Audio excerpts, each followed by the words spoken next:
feel like I'm supposed to pull a card for you. Um, this is my pendulum. Tonight, the Trump administration is taking aim at Harvard University as part of its crackdown on pro-Palestinian campus demonstrations.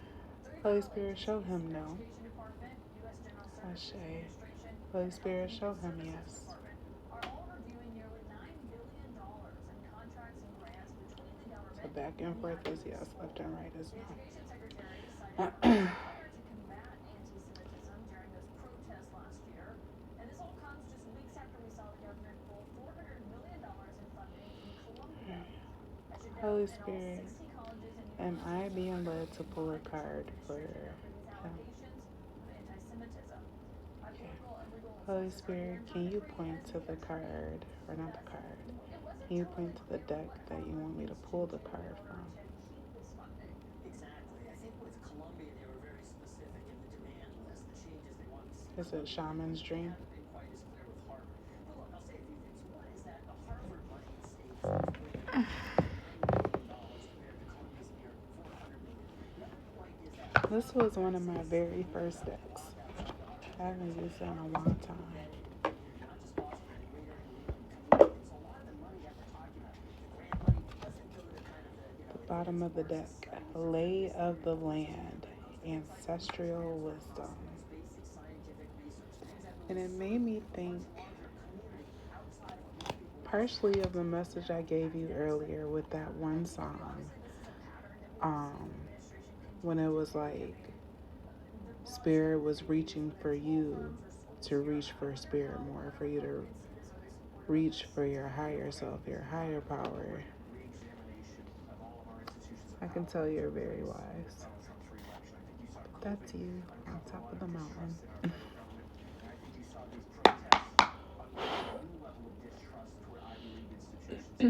And then I heard from that movie when he's like, I'm on top of the world.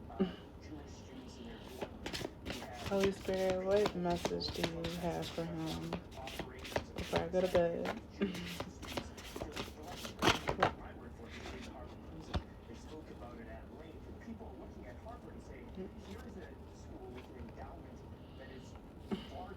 It's funny because when I pulled this deck, I said this was one of my very first decks I got. And the card you got is number one. A tidy house, clarity and organization. I feel like, because you know that last card, and you're standing on top of the mountain, and it was like, I'm on top of the world. It's like that feeling of bliss, of enjoying the fruits of your labor and hard work and setbacks and everything else.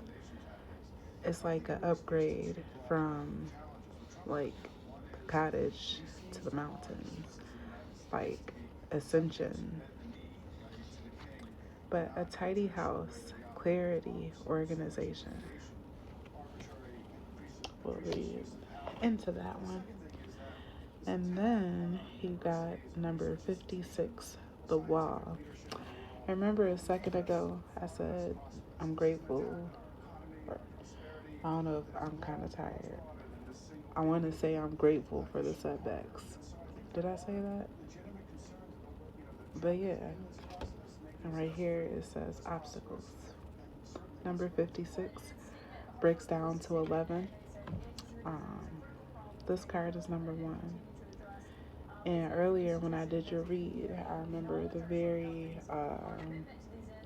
first angel number message I gave you was angel number 111. And that's the cards here.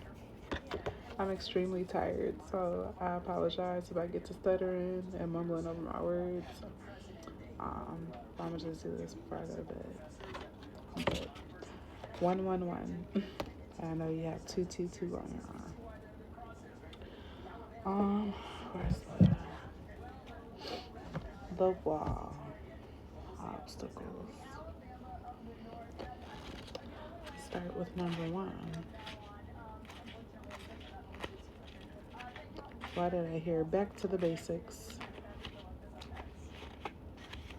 A tidy house. And then underneath it, I'm not going to read into this card, but it says hidden in the shadows. And that makes me think of your read earlier with the picture I showed you with that Miguel song, Coffee. Because remember I was saying how I was seeing a lot of things in the clouds and the smoke. And it's making me think of that. I just heard Spirit on the TV. Holy Spirit, can we make the message clear and to the point? Revelation.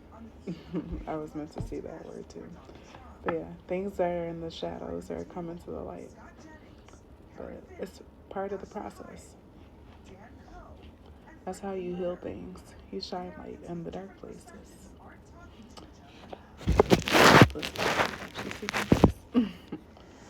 But a tidy house, clarity and organization. A thorough inventory, an auspicious symbol. If your emotional world feels messy and unruly and you can't seem to get clear, it's time to see how your environment is affecting you. Although your inner world has a huge impact on what shows up in your outer world, the reverse is also true. You can be influenced by the people who populate your daily life and the energy of the objects you surround yourself with. Basically, everything in your surroundings. Now is the time for an inventory and full clearing of your environment. So, what is it that you need to release? And today, or not today, it's the next day, but yesterday you were talking about feeling stress, and that sounds like that.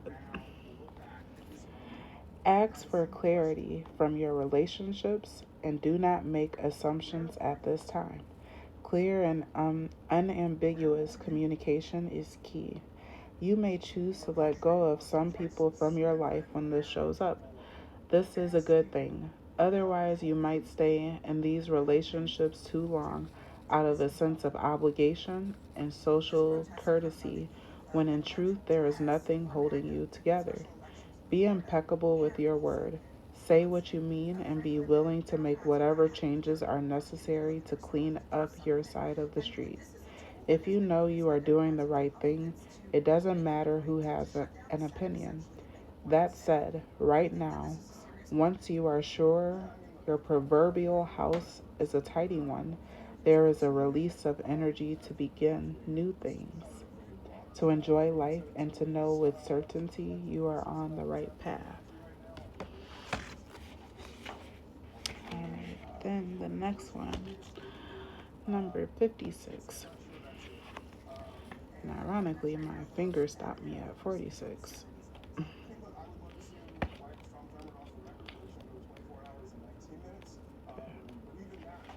The wall, obstacles. Being unconventional, oh wait, that's not unconventional. Being inconvenienced by life. I didn't say unconventional for no reason, though. So take it as it resonates. Being inconvenience. And why do I want to say unconventional?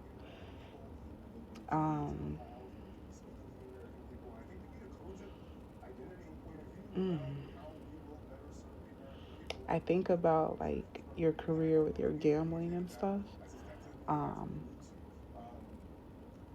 which is very unconventional, but I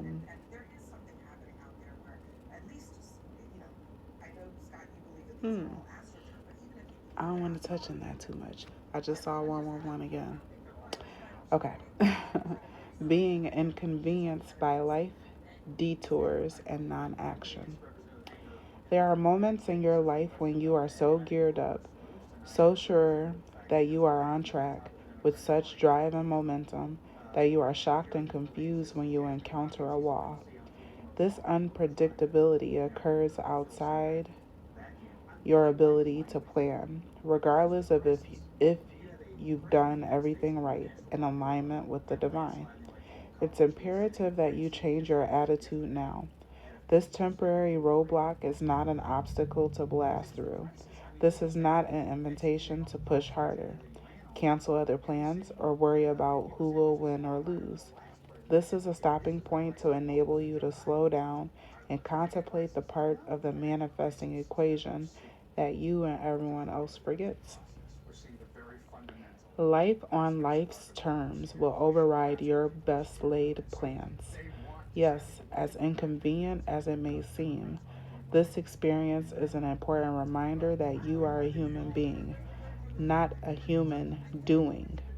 Perhaps you're being reminded of your morality, or that you are but a small part of a bigger universe where your destiny I'm so tired. Where your destiny intersects with others. Your life may be meant to serve another purpose at this moment, and your attention meant to be directed elsewhere.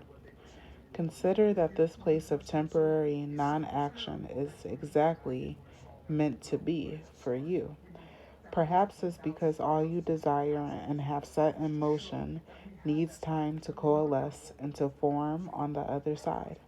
Could it be that all the elements are not yet in place for its manifestation to be for the highest good of all?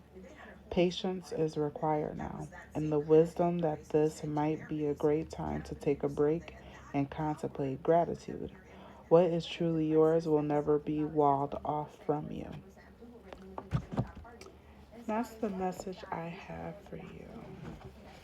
But the problem is, this is the epitome of what's wrong with politics. You go on the Senate floor, you're grandstanding. I just saw the word resonate.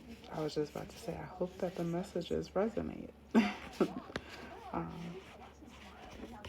yeah, you have a good night.